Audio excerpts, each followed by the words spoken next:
Alright, so I'm here with John Cook, right? Yeah. Hello, John. There you go. And I'm playing Demons. So come over and just take us through your army. Pretty simple list, pretty net listy at the moment. 3 units of 9 flamers, 3 units of 9 screamers, 3 units of 9 horrors.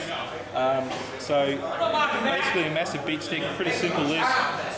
Just one herald for HQ with we are Legion, just as a little bit of a trick, but other than that, she's all pretty basic. Bolts in 3 of the horror units and changeling in 1 of the horror units, just to keep it nice and simple. So not a complex army, but a pretty strong one. Yep, and so we're doing at the moment the beauty pageant, as we call it. And so there's my Tyranids in all its glory, actually deployed, as opposed to coming in reserve. And I'm going to be on this side. So what's our mission again? We're playing Relic, I believe. I'll check. Relic. So it's going to be with Dawn of War deployment. So we're deploying along here. Focus. The Relic will be probably in the middle somewhere, and you're going to be dropping in all around. All right. Just plugging Forging the Narrative. A couple of guys in Rocky doing a pretty good podcast. He hates his photo. Come check it out. It's pretty good. They swear a lot, but it's good and informative. Excellent.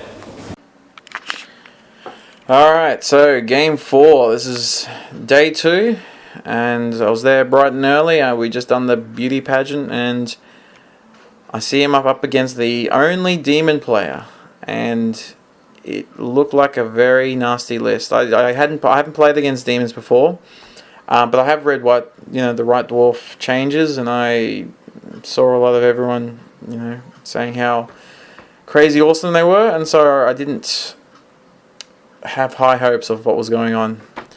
And as we'll see, I was pushing, what do they say, pushing shit uphill.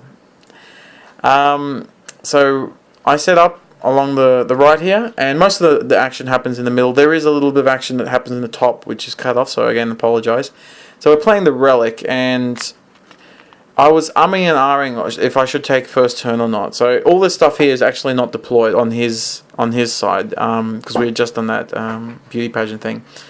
And I could have let him take first turn, and that way I wouldn't have wasted the turn of shooting in essence. But I was really worried about him getting first turn and killing my Hive Tyrants, which aren't swooping.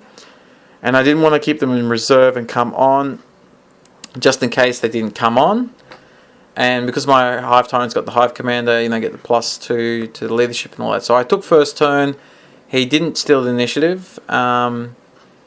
And I got them swooping, but I don't know which should have been better. If you've got a comment telling me what I should have done, then please feel free. I'm not an expert here. This is why I'm posting these here. I want people to tell me if I've done something wrong. So yeah, his first turn, he gets his B wave, but he split pretty good. He was saying before that he put a lot more troops in his B wave, but they're still powerful. He's dropped at the top right hand corner, he's dropped the whole unit of flamers, a unit of screamers, and a unit 2 unit of screamers, sorry, yeah, there's another unit just at the bottom of the screen there. And this unit here on the left hand side is of horrors as well as his herald. So yeah, the screamers come in, they get first blood, and that first blood is actually one of the things that won them the game, because the score at the end was very, very close, and in fact it was it ended up 2 points, but it would have just been 1 point if I had just flown my Hive Tyrant a little bit further. Yeah, so that first blood won him the game, which was very, very nice for him. I managed to kill everything but 2 of the flamers up the top with 2 awesome Morlock hits. So you just saw the Morlock pop up, killed most of that unit there, and actually caused like 4 wounds or 5 wounds of the flamers. But I didn't know that demons have the Eternal Warrior rule. I didn't think that would be that awesome, but they are, and so my plans went to kerfuffle. Anyway, so what's happening here is I'm doing shots, and see how I've got them all surrounded. I'm doing shots to this Screamer unit, and because they're coming from different units, he's getting wounds on different people, and so that was a little bit of pain throughout the game because of the way he positioned them. The closest model would always be someone different, and so he would have, you know, a few of the guys in a unit with like 1 wound each. So here comes a lot of the next wave through reserves. One unit of Flamers, I believe, didn't come in until turn 4, but he got pretty good rolls for his scatter, and you can see there's the relic right in the middle, and 2 units of troops right there. These Screamers and my 2 Turvagon, what are they called? The Turvagons, yeah. Just battled it out for, what was it, 2 turns, 3 turns. You know, they're just causing 1 wound each. So they got Feel No Pain and they got Invulnerable Save. So yeah. My Devil Gaunts actually caused quite a few wounds on the Screamers that eventually charged them, and then did some wounds as well on the Overwatch. So again, I'm really liking the Devil Gaunts there. I finally kill his, or I'm about to kill his Herald at the bottom left, and that was actually my secret mission, to kill his Herald.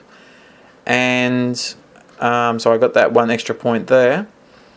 And the rest of my thing, I was just going, I got to kill his troops so he doesn't get the relic, so we can potentially draw. But there's no way I can stop him, you know, getting, was it, Line Breaker, and I just have to hope he doesn't kill my Warlord, which, because I'm pushing it so hard to try and kill his troops, because his troops are hard to kill.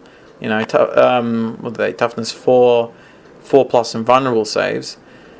I'm just throwing everything just at the troops. That's it. Like, I've given up on everything else. Just troops. Got to kill the troops, and it makes me position my my flying hive tyrants within range of his other shooting, because he's got what is it? 2 more units of flamers still. Yeah, so he's just wrapping up my troops, so I can't capture it. Once that guy's dead, which is about to die now, the Turvagon, I can't cap the relic. He can. He's got 2 units there. See, there's an individual one, and I forgot that there was an individual one there, which it does make a difference. If it had ended in turn 5, I would have completely lost, because I was meant to have Vector Strike, and we'll see that in a minute. That one guy hopefully killed him and then pumped the shots into the other guy, but I forgot there was 2 separate units there. Anyway, so as you can see, those units there, they've got 1 wound each, and some shenanigans there. My Morlock getting some kills, which was good, and my half tyrants. You see, I'm flying them in and around, maybe a bit too close, but I'm just trying to kill these troops here. There's a flamer unit. There you go, just landed. There's a flamer unit either at the bottom of the screen or top. I can't remember where it was. But he's now just trying to kill Slay the Warlord. So if I kill his units and I get Linebreaker, he gets Linebreaker, it would have been a draw. But because he got First Blood, and I've gotten Slay the Warlord, but he dumps absolutely everything here into my Warlord. And there you go. See, there's the one last guy that I forgot. I should have Vector Striked. Anyway, this turn here, he pumps everything into my Warlord, gets a grounding test in the moment, and kills it. And that's what wins him the game. Overall, I think I did better than I was gonna do, because I thought I was gonna get completely smashed. But getting a minor loss with a potential of a draw, I was pretty happy with. Yeah, I think it's one of the strongest, armies I played. In terms of, I didn't ever think I was going to win. I thought, no, I'll get a draw. Whereas all the other armies, I thought, no, I there's a way I think I can win this. And then I lost, but no, this one was a tough game. Anyway, it was a great game. Bye.